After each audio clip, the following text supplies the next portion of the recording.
Selamat bertemu kembali dalam pembelajaran kimia bersama saya Pak Bos. Kali ini materi mau kita bahas adalah materi kelas 11 tentang hidrolisis garam.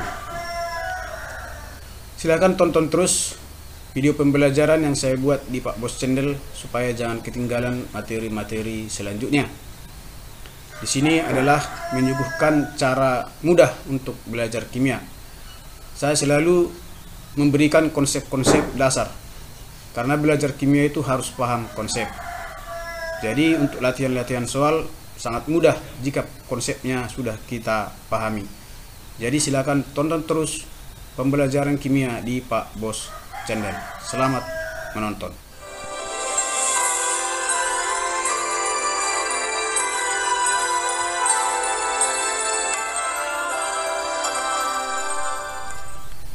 Hidrolisis adalah reaksi antara ion dari suatu garam yang berasal dari asam lemah atau basa lemah dengan air. Apa itu garam? Garam adalah zat yang berasal dari kation dari basa asalnya dan anion dari asam asalnya. Maka ada 4 jenis garam. Garam yang pertama adalah garam yang berasal dari asam kuat dengan basa kuat. Kalau asam kuatnya HCl dan basa kuatnya NaOH, maka garamnya NaCl.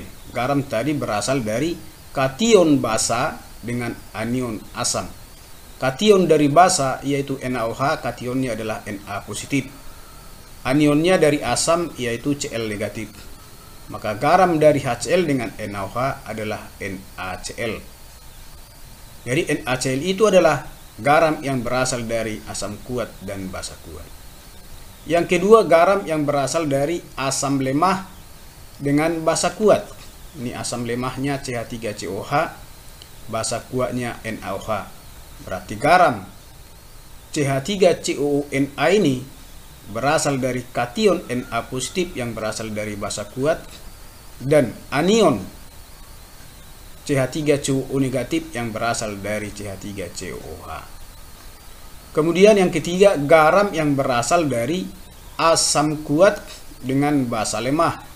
Dalam hal ini HCl dengan NH4OH. Berarti garamnya NH4Cl, kationnya adalah NH4 positif dari NH4OH dan anionnya Cl negatif dari HCl. Yang keempat, garam yang berasal dari asam lemah dan basa lemah. Contohnya CH3COONH4. Kationnya adalah NH4 positif yang berasal dari NH4OH. Sedangkan anionnya CH3COO negatif yang berasal dari CH3COOH. Jadi jenis garam itu kalau dilihat dari asalnya hanya ada 4. Tetapi kalau contoh garam itu sangat banyak. Mungkin kita sering mengenal hanya garam NaCl karena terdapat di rumah sering kita gunakan. Tapi sebenarnya bahwa jenis garam itu sangat, atau contoh garam itu sangat banyak. Tapi sumbernya hanya dari 4 ini, yaitu asam kuat dengan basa kuat, asam lemah dengan basa kuat, asam kuat dengan basa lemah, dan asam lemah dengan basa lemah. Penggaraman ini sudah kita pelajari dari mulai kita mencampurkan asam dan basa, kuat dengan kuat kemarin di video sebelumnya. Kemudian asam lemah dengan yang basa kuat atau sebaliknya, asam kuat dengan basa lemah waktu belajar penyangga, di mana di situ yang bersisa adalah yang lemah. Kali ini dalam hidrolisis, kali dikatakan bahwa yang terhidrolisis itu adalah kation atau anion yang berasal dari asam atau basa yang lemah. Jadi kalau yang kuat tidak mengalami hidrolisis. Bagaimana reaksi hidrolisisnya akan saya tunjukkan pada contoh berikut. 1. Garam yang berasal dari asam kuat dengan basa kuat. Kita ambil tadi contohnya NaCl. Berarti kation dari NaCl Na positif dari NaOH sedangkan anionnya Cl negatif dari HCl. Maka karena baik kation dan anion berasal dari jenis yang kuat, maka kedua-duanya jika direaksikan dengan air tidak mengalami reaksi, sehingga dia tidak dapat terhidrolisis. Terhidrolisis artinya terurai kembali oleh air membentuk zat semula. Ya, maka karena Na positif berasal dari yang kuat, maka tidak terhidrolisis, dan Cl negatif juga berasal dari yang kuat, maka juga tidak terhidrolisis. Contoh yang kedua yang berasal dari asam kuat dengan basa kuat yaitu K2SO4, berasal dari kation K positif dari KOH dan anionnya SO4 2 negatif dari H2SO4. Karena sumbernya sama-sama kuat, ini juga tidak mengalami hidrolisis, baik kation baik anionnya. Untuk garam yang berasal dari asam lemah dengan basa kuat, tadi kita misalkan adalah CH3CONA. Kationnya berasal dari basa kuat, Na positif berasal dari NaOH ya. Dan anionnya CH3CO negatif berasal dari asam lemah CH3COH. Maka yang kuat tidak mengalami hidrolisis, yang lemah mengalami hidrolisis. Jadi Na tidak mengalami hidrolisis, tetapi untuk CH3CO negatif jika direaksikan dengan air maka terjadilah reaksi hidrolisis, yaitu CH3COOH ditambah OH negatif. Inilah reaksi hidrolisis dari anion CH3CO negatif yang berasal dari asam yang lemah. Nah, kemudian contoh lain yang berasal dari asam lemah basa kuat, misalnya KCN. K itu berasal dari KOH yaitu basa kuat, sedangkan Cn negatif berasal dari HCN yaitu asam lemah. Maka yang terhidrolisis nanti adalah yang Cn negatifnya, sedangkan K positifnya tidak mengalami hidrolisis. Cn negatif tambah H2O menghasilkan HCN tambah OH negatif. Kemudian garam yang berasal dari asam kuat dengan basa lemah. Jadi yang basanya yang lemah, berarti kationnya nanti yang mengalami hidrolisis. Coba kita lihat. Kationnya adalah NH4 positif berasal dari NH4OH yaitu basa lemah, dan anionnya Cl negatif berasal dari HCl yaitu asam kuat. Maka nanti yang terhidrolisis adalah NH4 positifnya, sedangkan Cl negatifnya karena berasal dari yang kuat tidak mengalami hidrolisis. Contoh lain untuk asam kuat dengan basa lemah seperti AgNO3. AgNO3 ya, itu berasal dari kation Ag positif yang berasal dari basa lemah AgOH, dan NO3 negatif itu berasal dari HNO3 yaitu asam kuat.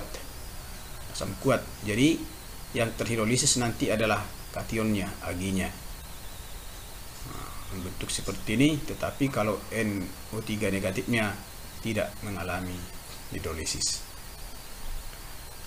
Kemudian yang keempat, sama-sama lemah, baik asamnya baik basanya adalah sama-sama lemah. Jadi garam yang berasal dari sama-sama lemah berarti kedua-duanya baik kation baik anion akan mengalami hidrolisis. NH4 positif tambah H2O, NH4OH tambah H positif, sedangkan Cn negatif tambah H2O menghasilkan HCN tambah OH negatif. Sering kita sebut ini dengan terhidrolisis sempurna atau terhidrolisis total ya. Jadi baik kation baik anion mengalami hidrolisis. Contoh lain mungkin NH4 2 kali CO3. NH4 2 kali CO3. NH4 positif berasal dari NH4OH yaitu basa lemah, dan anion CO3 2 negatif berasal dari H2CO3 yaitu juga asam lemah. Maka kedua-duanya akan mengalami hidrolisis. Reaksi hidrolisisnya adalah seperti berikut. NH4 positif tambah 2O menghasilkan NH4OH tambah H positif, dan CO3 2 negatif tambah 2O H2CO3 ditambah OH. inilah contoh reaksi hidrolisis dari garam yang berasal dari ada yang lemah. Kalau tidak ada yang lemah, tidak mengalami hidrolisis. Kalau satu yang lemah, berarti terhidrolisis sebagian. Kalau kedua-duanya lemah, disebut terhidrolisis sempurna. Demikianlah konsep dasar dari reaksi hidrolisis. Jadi reaksi hidrolisis itu adalah reaksi antara kation yang berasal dari basa lemah dengan air, kemudian reaksi antara anion yang berasal dari asam lemah dengan air. Konsep inilah nanti yang kita gunakan untuk menghitung pH-nya. Untuk menentukan pH dari larutan hidrolisis garam, maka seperti materi sebelumnya, kita harus tahu dulu cara menentukan konsentrasi H positif dan konsentrasi OH negatifnya. Sudah ada 4 rumus untuk menentukan konsentrasi H positif pada materi sebelumnya. Juga ada 4 untuk menentukan konsentrasi OH negatif. Khusus untuk asam kuat cukup X kali MA, sedangkan untuk OH-nya untuk basa kuat X kali MB.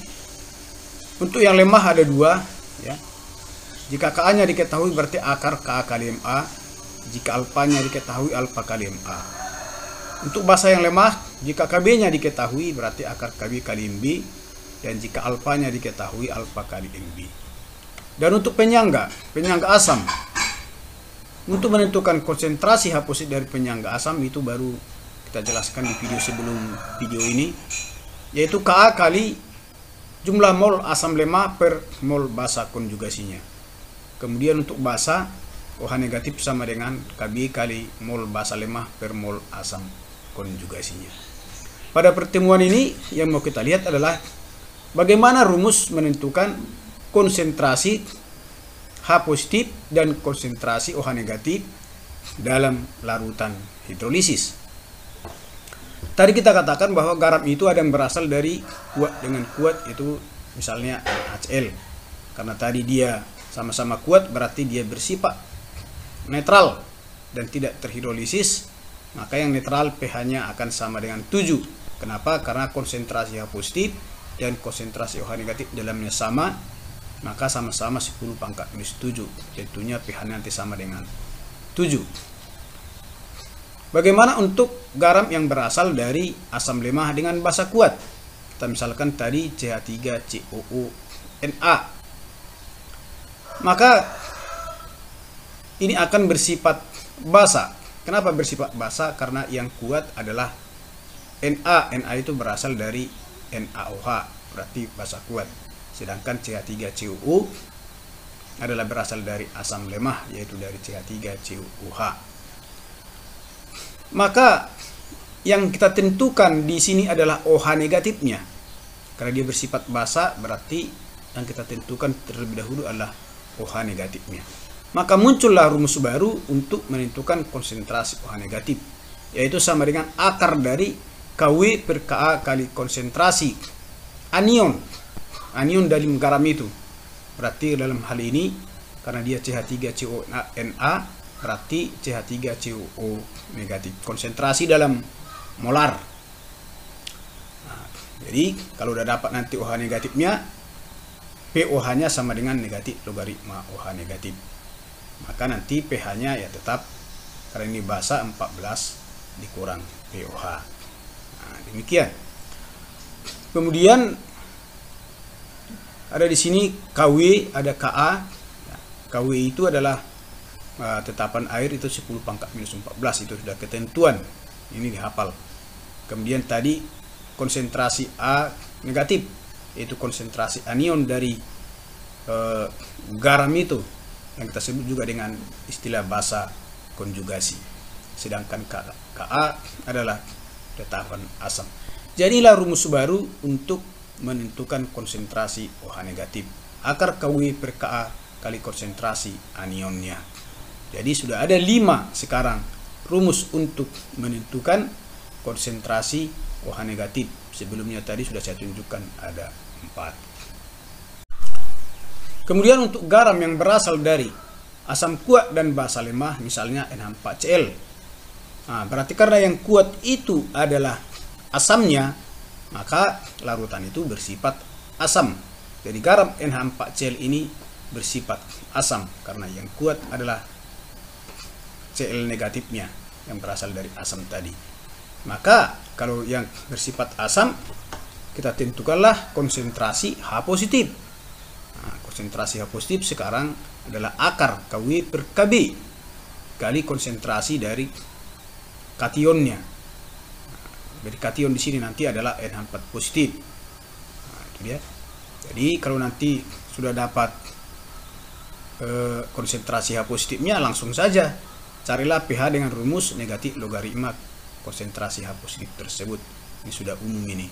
Kemudian di sini ada tadi sama dengan halnya dengan yang pertama tadi, ada Kw. Nah, di sini ada bedanya Kb. Kenapa tadi di basa Ka, di asam Kb? Karena di dalam garam ini yang lemah adalah basa. Ya, yang lemah adalah basa, berarti yang memiliki tetapan basa itu adalah yang lemah. Sedangkan yang pertama tadi, ya, yang lemahnya adalah asam, maka di situ dikenal Ka-nya. Inilah cara menentukan dari konsentrasi H positif dari hidrolisis garam yang berasal dari asam kuat dengan basa lemah. Berikutnya garam yang berasal dari asam lemah dan basa lemah. Kita misalkan NH4CN. Maka jika kedua-duanya lemah berarti terhidrolisis sempurna, maka kekuatan asam cukup dilihat dari harga Ka dengan Kb-nya. Jadi kekuatan daripada atau sifat daripada larutan ini bergantung kepada harga Ka dengan Kb-nya. Tentunya jika Ka sama dengan Kb berarti dia bersifat netral. pH-nya sama dengan 7. Jadi kalau kita lihat nanti larutan seperti ini, Kb sama dengan Ka sama dengan Kb-nya, ya pH-nya dianggap sama dengan 7. Tetapi jika Ka lebih besar dari Kb, maka dia akan bersifat asam, pH-nya di bawah 7. Dan sebaliknya, jika Ka lebih kecil dari Kb, maka dia bersifat basa, maka pH-nya lebih besar dari 7. Sekarang persoalannya bagaimana menentukan konsentrasi H positifnya. Konsentrasi H positif jika dia bersifat asam, Ka lebih besar daripada Kb, maka konsentrasi H positif sama dengan akar Ka per Kb kali Kw. Jadi karena yang lemah itu nanti dianggap lebih lemah, walaupun sama-sama lemah dianggap lebih lemah basanya, dilihat dari harga Kb-nya lebih kecil, maka di bawahlah kita buat Kb-nya. Dan sebaliknya, untuk Kb yang lebih besar dari Ka, maka dia bersifat basa, maka nanti menentukan konsentrasi OH negatifnya sama dengan akar Kb kali Kw per Ka. Jadi kita tinggal mengganti posisi dari Kb menjadi di atas, yang tadinya di bawah, sedangkan Ka yang tadinya di atas sekarang menjadi di bawah. Kemudian dikali dengan Kw. Kw itu adalah tetapan air yang harganya sama dengan 10 pangkat minus 14. Baiklah, demikianlah konsep hidrolisis garam. Baik, siapa yang mengalami hidrolisis dan juga bagaimana menentukan konsentrasi H positif dan konsentrasi OH negatifnya, supaya tentunya nanti mudah menghitung pH-nya. Maka nanti pada video selanjutnya saya akan berikan beberapa contoh atau pembahasan dari soal-soal ya seperti ini. Jadi soal ini ada 4, sebenarnya ini 1 ada 2, nomor 2 ada 2, kemudian 3 dan 4. Kita bahas nanti di video pembelajaran berikutnya. Jadi tonton terus video pembelajaran saya di Pak Bos Channel supaya jangan ketinggalan materi-materi selanjutnya. Baiklah, sampai sekian pertemuan kita kali ini. Kita ketemu lagi di video selanjutnya, yaitu pembahasan soal-soal tentang hidrolisis garam untuk menentukan pH-nya. Sampai sekian, sampai jumpa, salam sehat.